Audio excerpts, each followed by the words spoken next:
Just talk about Jerry Cooper, and obviously a tough break for a guy like that that's worked so hard to get where he is. Really tough break for a kid that has really stuck around and remained probably more persistent than any kid I've ever coached. Never got down, never got discouraged, never once in the 2.5 years that I've coached him did he have a bad day. I mean, never once did he come out there not ready to work. I'm talking off season, summer, fall, spring practice, every day, works his tail off, and so proud of him to come out and earn a starting job this year, and tough for him to have to end that way his senior year. However, one thing that I know he'll always carry with him is the fact that he earned a starting job and he helped us win some games and was a productive part of our team, played in the best league in the country. Chad steps in their replacement. How big is it? He's got a start under his belt at guard, and he kind of knows. Well, I think he's got a lot. I think he's got a lot more confidence this week.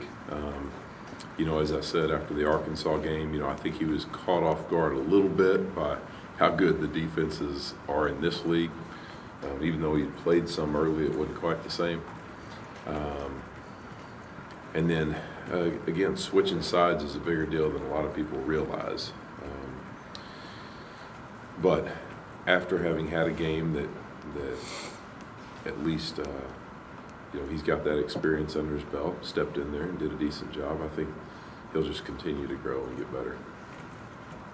How much does it help having a guy like John, who's done the same kind of things before?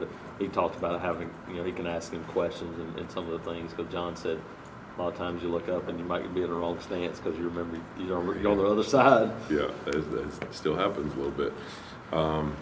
Yeah, John's a great help. Matter of fact, John and I were talking last night about a couple of things that he could help Chad with, because he's been in the same place and now is a little bit further along and is an intelligent guy that communicates well. And I like trying to get some older, more experienced players to help younger guys, because they might be able to say it in a way that a kid might understand a little bit better than I might. And I think it helps those older kids too. When you have to teach something and explain something to someone else, it really forces you to think through how you're doing it. Is Jared going to be able to help you some doing that?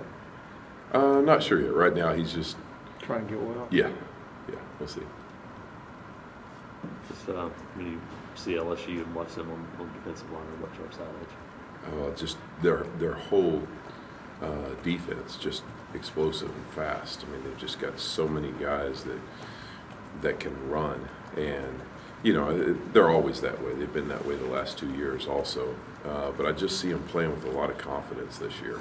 And they are running to the football. They're having fun playing ball. And they're making big hits and, you know, just killing people with turnovers. You know, if you get 3rd and long on these guys, you're in trouble because they're so fast. And, you know, they've got several big guys. They rotate a number of guys in, both at D tackle and D end. And, you know, they really have the prototype and what you're looking for in a 4-3 defense. They've got the big, physical, stout guys inside, and they got those tall, fast, sleek guys coming off of the edge. And they're good.